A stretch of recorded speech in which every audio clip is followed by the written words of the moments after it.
नमस्कार, मेरा नाम ऋचा श्रीवास्तव है। मैं नोएडा बेस्ड डायटीशियन हूँ, जो 16-17 साल से न्यूट्रिशन प्रैक्टिस कर रही हूँ और हॉस्पिटल्स में और कम्युनिटी में मैंने काम किया है in the field of nutrition and dietetics.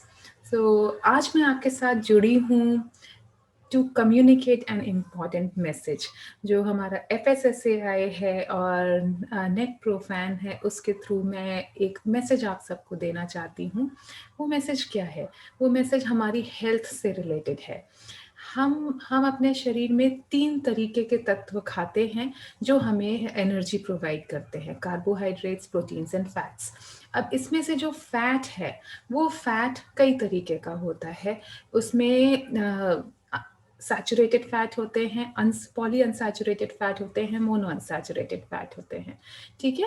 सो ये तीनों जो सोर्सेज हैं फैट, ये तीनों जो टाइप हैं रादर जो फैट के, वो अलग अलग सोर्सेज से हमको मिलते हैं और हमारे शरीर के लिए ये तीनों ही इम्पॉर्टेंट है, लेकिन इनकी मात्रा सही प्रोपोर्शन में जानी चाहिए ताकि ये हमको कुछ बेनिफिट दे पाए। अब इसके इन तीनों के अलावा एक और बहुत इम्पॉर्टेंट टाइप का फैटी एसिड होता है, जो है ट्रांस फैटी एसिड। अब ये फैटी एसिड हमारे शरीर के लिए उतना फायदेमंद नहीं है, थोड़ा नुकसानदायक है। सो डेफिनेटली हमें ट्रांस फैटी एसिड्स पर ध्यान देना बहुत ज़रूरी है। सो ये ट्रांस फैटी एसिड आता कहाँ से है?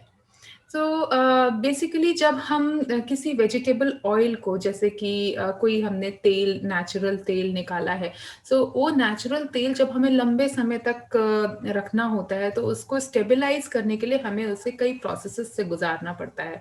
तो उसी का एक प्रोसेस होता है हाइड्रोजनेशन।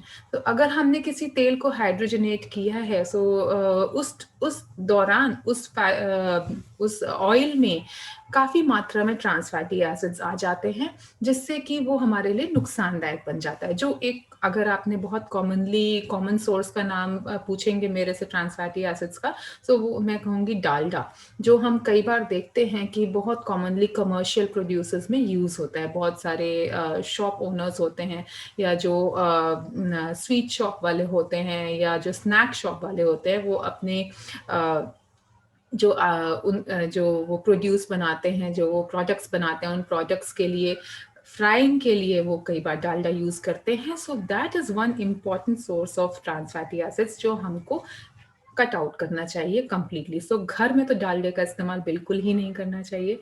ठीक है। तो इसके अलावा ट्रांस फैटी एसिड और कहाँ से आता है? जैसा कि मैंने आपको बताया, जो रोड साइड स्नैक्स हैं, जो हम कई बार पैकेट्स में खरीदते हैं या हम शॉप से लेकर आते हैं कंजम्पशन के लिए, जो कि डालडा में बना हुआ है, सो डेफिनेटली वो एक पूरा सोर्स है ट्रांस फैटी एसिड्स का। उसके अलावा अगर रीफ्राइंग हुई है कई बार, जैसे कई बार हम लोग शॉप से लेकर आते हैं, हम पूछते भैया किस में बनाया है, डालडा में बनाया है कि घी में बनाया है?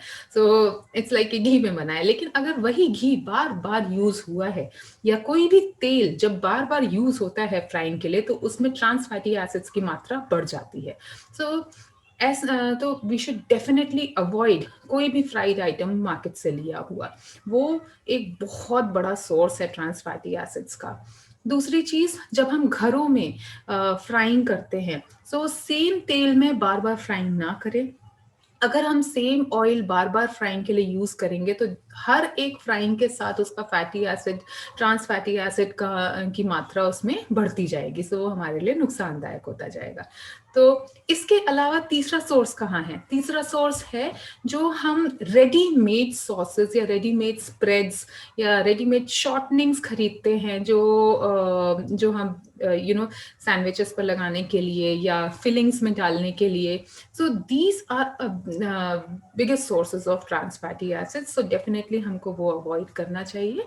तो ट्रांस फैटी एसिड नुकसानदायक क्यों है हमारे लिए? The reason being trans fatty acid हमारे बॉडी में नंबर वन, हमारे बॉडी में बुरे कोलेस्ट्रॉल को बढ़ाता है, हमारी धमनियों में कोलेस्ट्रॉल का डिपॉजिशन इंक्रीज करता है, जिससे कि आगे चल के हमें हार्ट अटैक या हार्ट डिजीजेस के चांसेस हो सकते हैं। ब्लड प्रेशर हमारा हाई रहना शुरू हो सकता है। इसके अलावा और दूसरी जो इन्फ्लेमेटरी डिजीजेस हैं, जो कि मेटाबॉलिक सिंड्रोम से भी रिलेटेड हैं कई बार, जैसे हम डायबिटीज की बात करते हैं, डायबिटीज का रिस्क बढ़ जाता है। इसके अलावा हमारा जो कैंसर्स के रिस्क भी हमने देखे हैं कि स्टडीज ऑल इस डायरेक्शन में चल रही हैं एंड ऐसा कहा जा रहा है कि ये कैंसर का भी कारण हो सकता है। सो इसीलिए ट्रांस फैटी एसिड्स को हमें कंप्लीटली कट आउट करना है अपने इनटेक में से। इसके अलावा शुगर और सॉल्ट की मात्रा को डेफिनेटली हमको कंट्रोल में रखना है अगर हम हेल्दी रहना चाहते हैं। तो अपने हेल्दी फ्यूचर के लिए आज से हम खाएंगे थोड़ा कम।